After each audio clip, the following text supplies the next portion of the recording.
ஒன்றரை மீட்டர் கிட்ட இருக்கோம். நாங்கள் என்ன பாம்புன்னு தெரியும். நல்ல பாம்பா தான் வைக்கலாம். ராமன் எப்படி இருக்கீங்க? எங்க பாம்பு?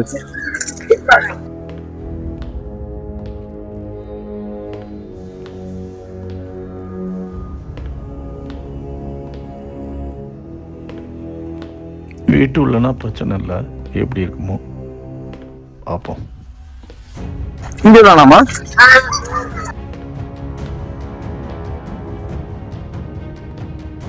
ஐயோ, எலி வலையா சார்? நான் தான் கேட்டேன் எலி வலையான்னு.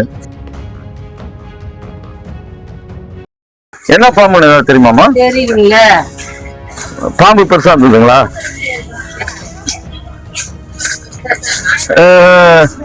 டார்ச் எடுக்கலப்பா. இங்க வந்த உடனே நமக்கு புரிஞ்சு போச்சு, இது போராட்டம் தான், பெரிய போராட்டம் அப்படின்னு. என்னன்னா இது வந்து ஒரு எலி வலைக்குள்ள போயிடுச்சுன்றாங்க. அது என்னன்னா பக்கத்து வீட்டு பேஸ்மெண்ட் கிட்ட இந்த எலி வலை இருக்கு.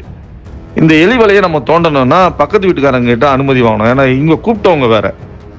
ஒரு பெரிய நெருக்கடி தான். இந்த பாம்பை விட்டுலாமே, இங்க இயல்பான சூழல் தானேன்னா அவங்க சொல்றாங்க, இல்லை சார் எங்களுக்கு பாம்பு என்ன வகைன்னே தெரியாது, குழந்தைகள் நிறைய இருக்காங்க, தயவு செய்து மீட்கணும்னு அவங்க வேண்டுகோள் வைக்கிறாங்க. வேற வழி இல்லாமல் இது பெரிய போராட்டம் தான். நம்ம தொடர ஆரம்பிச்சிட்டோம். முதல் யுக்தியாக ஒரு சிறிதளவு கொஞ்சமாக பள்ளம் எடுத்துட்டு அதுக்குள்ளே வந்து தண்ணீர் செலுத்தி பார்க்குறோம். தண்ணீர் விட்டால் சில நேரம் வந்து உள்ள அது மூச்சு பிடிக்க எல்லாமே வந்து வேகமாக வெளியே வந்துடும், தண்ணீர் பாம்புகளை தவிர. அதனால் அந்த முயற்சியை முதல்ல நம்ம செய்கிறோம். இந்த பதிவில் பார்த்தோம்னாலே தெரியும், அந்த குழிக்குள்ளே வந்து தண்ணீர் ஒரு பக்கம் போயிட்டுருக்கு, ஒரு பக்கம் பாம்பு வெளியே வர்றதுக்கான முயற்சியை பண்ணிட்டுருக்கு. அந்த குழியோட எட்ஜில் நின்றுட்டுருக்கு.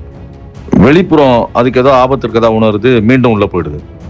குழிக்குள்ளே தண்ணி போகிறதால அந்த பாம்பு வெளியே வர முயற்சி பண்ணுது. ஆனால் எதிர்ப்புறம் ஆட்களை பார்த்தோம்னா தனக்கு ஏதோ ஆபத்து இருப்பதா நினச்சி திரும்ப உள்ளே போயிடுது.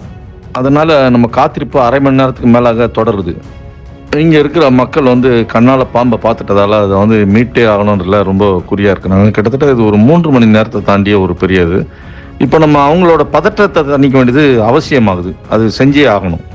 நம்ம எதிர்பார்க்காத நேரத்தில் இந்த பாம்பு வேகமாக அந்த குழியை விட்டு வெளியேறிடுச்சு. அங்கே நிறைய தட்டுமுட்டு சாமான்கள் இருக்குது. அது வந்து ஒரு நம்ம கொஞ்சம் கவனம் குறைவாக விட்டால் கூட அங்கேருந்து மிஸ் ஆகி போயிட்டா அங்கே இருக்கவங்களுக்கு வந்து அந்த பதற்றம் இருந்துகிட்டே இருக்கும். ஐயோ தவறி போயிடுச்சு, அது இங்கே தானே இருக்கும், எங்கேயாவது இருக்குன்ற ஒரு சூழல் இருக்கும். நல்ல வேலையாக இந்த பாம்பு வந்து மீட்கப்பட்டது. அதை கொண்டு வரும்போது இது சாரை பாம்பு, நஞ்சற்றது. இது கடித்தால் மனிதர்களுக்கு உயிரிழப்பெல்லாம் ஏற்படாது, எவ்வித பாதிப்பும் ஏற்படாது. இந்த ரெஸ்கியூ அப்போ கூட இதை ஓடி போய் இவங்க பிடிச்சதால லேசாக கையில் வந்து அதோட பல்லு பட்டுச்சு. சாரை பாம்புன்னு நம்ம கொஞ்சம் மெத்தனமாக கையாளுவோம், அதனால தான் அந்த பாம்போட பல்லு பட்டிருக்கு. அப்போ அங்கே இருக்கவங்களுக்கு வந்து நம்ம விலக்கி சொன்னோம், இது வந்து நஞ்சற்ற பாம்பு, ஆனால் எந்த பாம்பு மீதும் கை வைக்கக்கூடாது. ஒரு பாம்பின் ரகம் தெரியவில்லை என்றால், அதன் இனம் தெரியவில்லை என்றால் அது நஞ்சு பாம்பாக தான் நம்ம நினச்சிக்கணும். அது நச்சு பாம்புன்னு நினச்சி ரொம்ப கவனமாக கையாளணும். எனவே யாரும் விளையாட்டாக பாம்பை வந்து மீட்கிறோன்னு இறங்கிடக்கூடாது.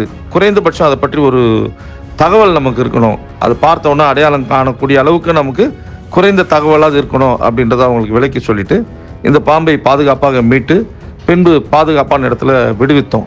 அந்த பதிவை தான் இதில் வந்து பார்க்குறோம். நன்றி.